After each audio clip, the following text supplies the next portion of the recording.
Most of these policies just make sense. They're more cost effective. They're more revenue neutral. It's a smarter way to run our government. And like healthcare was like the first thing for me. It was the first thing on the left that I was willing to accept, and then it kind of spiraled. It's a real clusterfuck. Like you'll find yourself 2 years down the road being like, "Hey, lay off trans people," and you're like, "Where did that come from?" It works. Now, here's the thing. I could. This is. I don't know if it's because maybe it's propaganda. Maybe I'm brainwashed. I don't know what it is. But like, I could see myself voting for a different Democrat. I just don't like her. There's something about. I mean, I don't know if that's something I need to look at, but I think she's shady. I don't know. There's just. I know politicians are all shady, Let me but I just let me don't ask you like this her. then, and this is you can answer honestly. Do you have any specific reasons, or is it kind of like just something about her rubs you the wrong way? So it's a little, yeah. I'd say 75% something about her rubs me the wrong way, and I'm sure I'm gonna get a lot of shit for No, no, this, no. Look, dude, but no, it's good that you're on. Most people aren't honest enough to even say that. I think now what you have to do is you have to go and you have to analyze for yourself, like, what is it? And I well, think that you'll find that it's probably that she's a Democrat. Honestly, like you Unconscious just, bias. yeah, it happens, and no, the that other stuff part takes that I was time gonna say to you're not gonna break down. like.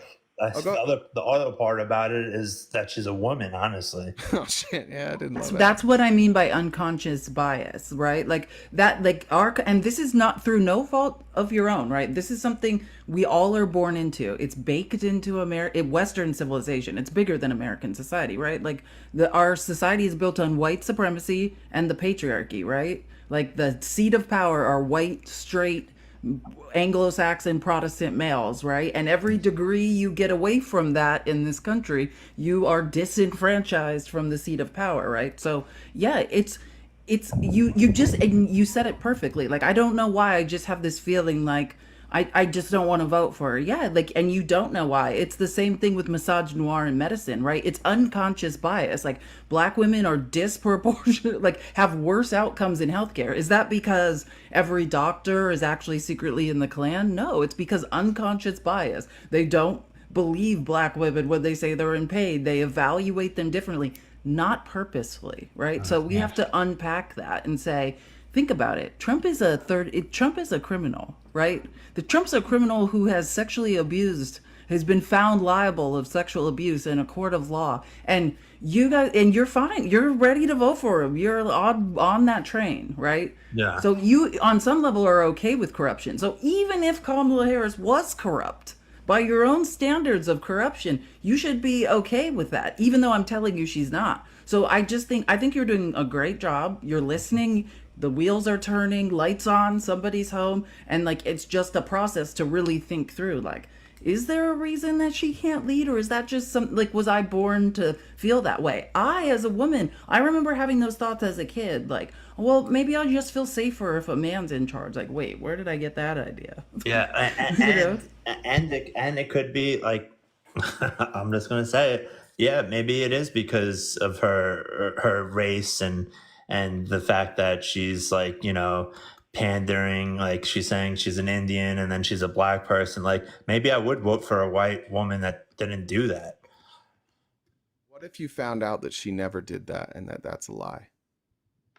I mean, to me, it seems that she is when she changes her So accent. let's I mean, I watch her. It's not like I don't watch her speeches and follow what she's doing. Like, well, let's talk about that first claim, right? So there's the claim that she identified as Indian, but now she identifies as black, right?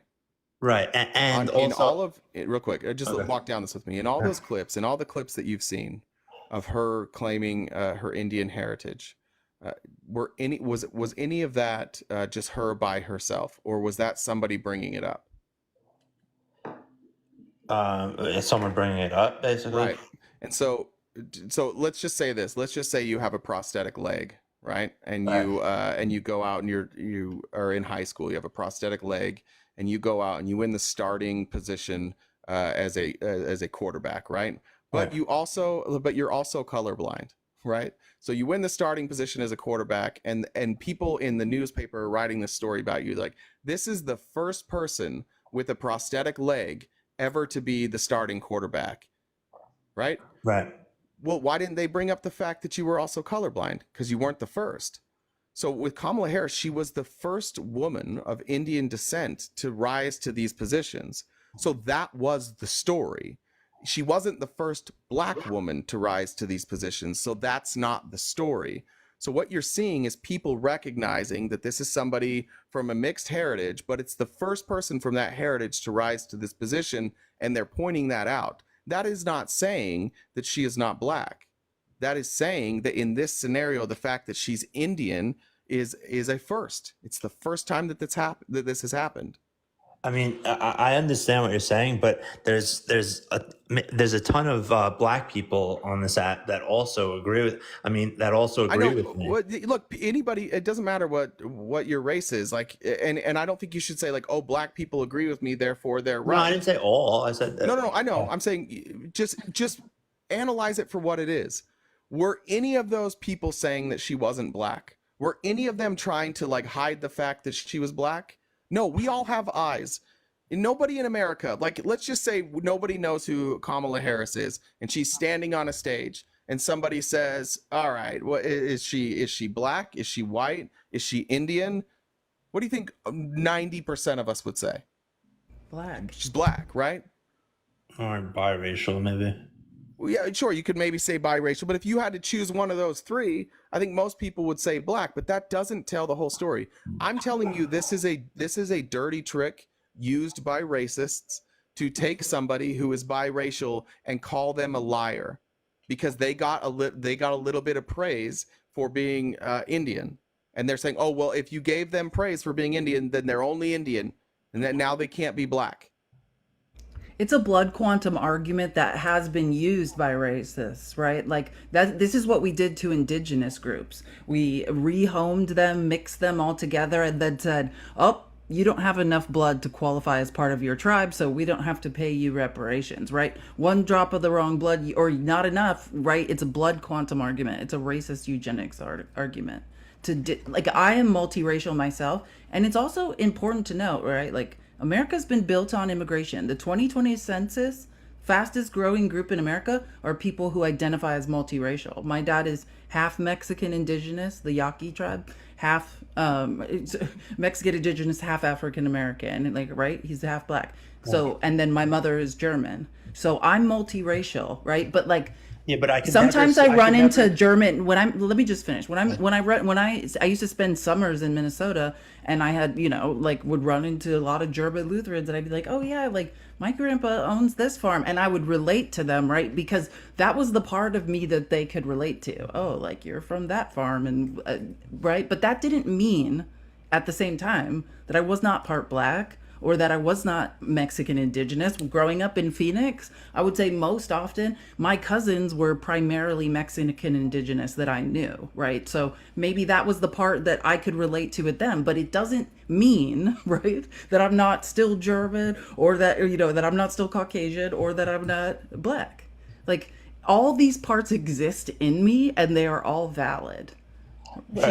She's just a person whose father was Jamaican, right, because of the transatlantic slave trade, black, and Indian, and her mother's Indian. Yeah, but that's okay. Hypothetically, if you were running for president, I don't think you'd tell people you were a black woman, or I don't think people would believe she you. is a black woman. No, I'm saying you. Oh, how I identify personally? I mean, that's something different. But how I identify... Felice, could I ask you a question? So let's say that you did run for office. And what's the tribe that your dad's from? Yaqui? Is that what it is? Yaqui. Yaqui. Okay, so let's say you're running for office here in Arizona, and you're a state senator, and you happen to be the first person of Yaqui descent to occupy that office. Now, if people were to say she's the first person to occupy office from Yaqui descent, would that mean that she's not white? No, and would that make her? And would it make her? And would it make her a liar? Yeah. Would it make her a liar? If she said she wasn't white? No. If she says yes, I'm the first person from Yaqui descent to have this office. She's not lying, right? No, she's and not. Same with Kamala. She was the first Indian. She was the first Indian woman senator, right? But that didn't mean she wasn't also black, right? It just means both things can be true with it. It's hard. I mean, I think it's hard for people to understand, but both things can be true. Yeah. And I don't And I know. think you'd again, be hard fastest pressed. growing section of the census, multiracial people. We're here. It's okay. I think if you went through the internet and you tried to find a time that VP Harris ever claimed she was just like a single race, I think you wouldn't be able to find it. I've read her book. Her book was published years ago. She's very open about that. In fact, her mother her mother and her father split up, and her mother chose to live in a certain area in Oakland where there was a big black population because she knew that based on the appearance of her children, they would be viewed as black. And as an Indian woman, she didn't feel like she could necessarily give them the experience, right? And the culture of how people would identify them. So they moved into a black neighborhood. That's why they lived where they lived, because their mother recognized with their, yes, they're multiracial, but the world is going to view them as black. Yeah, you know what? I think you're right. I don't really think that's the reason because I would have no problem with like Ben Carson or Tim Scott being Trump's VP. So I don't think it has anything to do with the reason why I'm not voting her is because of her race. I think it more has to do with the fact that she's a Democrat and I just get a bad vibe from her. But That'll go away, I promise. You just keep doing it. Eventually, like honestly, and I don't even mean this in a rude way, but like yeah, no, especially people if we're raised religious and then also we're Republican, yeah, which we I see am. ourselves as I'm the good Catholic. guys and they're the bad guys, right? So Democrats, it's wired in your head already. Democrats are the bad guys. Yeah, it is. And that's just something you've got to like work on deprogramming. And all you have to do is ask yourself questions. When a feeling comes up about somebody, like if you can be real honest with yourself and be vulnerable with yourself and say like, why am I having this feeling? And if you can't explain why, then it's probably something you were conditioned to feel and you can abandon that. And if there is a reason, then go with it. But if there's not, it's hard to do, but you just got to make the decision like, oh, there's no reason. This is conditioning. I've got to move past this. Yeah, well, you know, this will be a good litmus test because I don't think Trump's doing a great job on his campaign right now, and it's looking more and more like Kamala's going to win. So I guess we'll see what she'll do with her 4 years if she gets in, and then I can base my decisions based on that. Well, keep coming back. We want to see your progress or not. Yeah. I'm interested to see how this Or plays regression. I'm actually, and a side note, I was actually born in Arizona, so Shout out. Yeah, Glendale. Yeah, me too. In Glendale. So We were just We there. were just there. So, all right, guys. Well, I appreciate brother, I you appreciate it. I really enjoyed and that. Thanks for being respectful too. I know you kind of get nasty to some people, but We're in fight or flight. We don't Yeah, mean I it. try I and match followed energy. you. all right, guys. Have a good one. Be All well. right, thanks. Bye. That is, We we're don't out of mean time. it. We got We're just unstable. That's right. I've got some We're too. not doing it on purpose. That's the sad Kim, part. thank you for the donation and the blue hearts. Ashley says, this is a rerun, but I like this one. What does a nearsighted gynecologist and a puppy have in common? Wait, a nearsighted gynecologist and a puppy? Yeah. What? A wet nose. Are there any videos of you simping for Republicans back in the day? I assume that's to me. I deleted all of my social media like 5 years ago, like my personal. So I had some pictures from when I was working in Iowa for Romney. I probably had some stuff from like state conventions. I'll see if I can find it. I'll see. I know I have one in Iowa posing in front of this Romney sign, and I think it was like I think my caption was like, "We're turning Iowa red. Romney's gonna win in a landslide," and that did not age well. So I think it's out there somewhere. I have something funny. Elliot, this is funny. It says, quick note, I have older sisters and a wife. Tampons have been in my bathroom since I was 4. They've never hurt me, a cis male. Love the show. Great. Elliot, you need to keep evangelizing and telling as many cis males as you can that tampons will not, in fact, hurt them in any way if they are near them or they come in contact with them.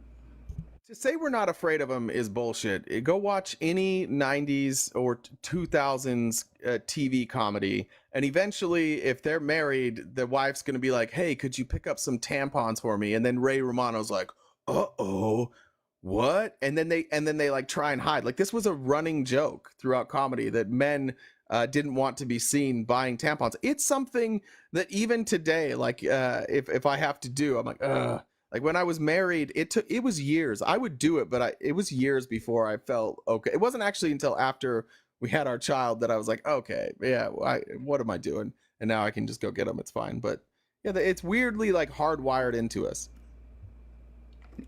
Um, Christine says Florida. I assume she means in Florida. I put pads in a bathroom, and a woman coworker took them out, walked around the office saying how weird it was. No, that woman's weird. Like, I wore a pad on my face for an entire live. I can't say anything. I think Cody I got- says Oh, never the mind. U.S. has made great innovation and great by innovation and small business. UHC untethers the universal healthcare untethers the entrepreneur class from their big business job. Amen to that. Could not agree more. That's great insight. And think about it, how much easier we can start businesses when we're not worried about having to pay for employees' healthcare costs, things of that nature. Yeah. Like that is such a great comment. Love that, Cody. Toby just says it's a donation for a cakewalk. We're doing this shit again? How dare you? Was that all of yours? Yes. All right, that's it for today. Are you doing anything today? You have any lives? No, you're doing the outline, and I'm going to take a mental health break. right. Remind me what I'm doing. Jay's the outline gonna now. teach Elon. us stuff. We're gonna talk about Elon tomorrow. Jay That's what wants it was. You are obsessed with Elon. We're going to talk about Elon Musk tomorrow. Yeah, that's fair. I am. We're gonna talk about Elon Musk, and I'll also be with Jeffrey Friday night, so you'll get plenty of me on Friday. If you want to watch the replay of this live or any of our previous lives, head on over to YouTube at RTP-Talks. You can find our videos there. You can subscribe for free. Doesn't cost you anything. Turn on your notifications, then you see when we post a new video. They're ready to go. I also want to say that any of you guys are welcome to clip any of that content for your own social medias if you'd like it. Just tag us and we're good. it. Yeah, we would love it. Just tag us. That would be awesome. If you'd like to join the Discord, shoot me or any of our moderators a direct message here on TikTok. We'll get to you. You can follow me on Instagram and Twitter, and those links are in my bio. Felice, I don't believe, is on those. Where's are And mine? That's how I consider it. that's right. That's right. Did I miss anything? Nope. I think we're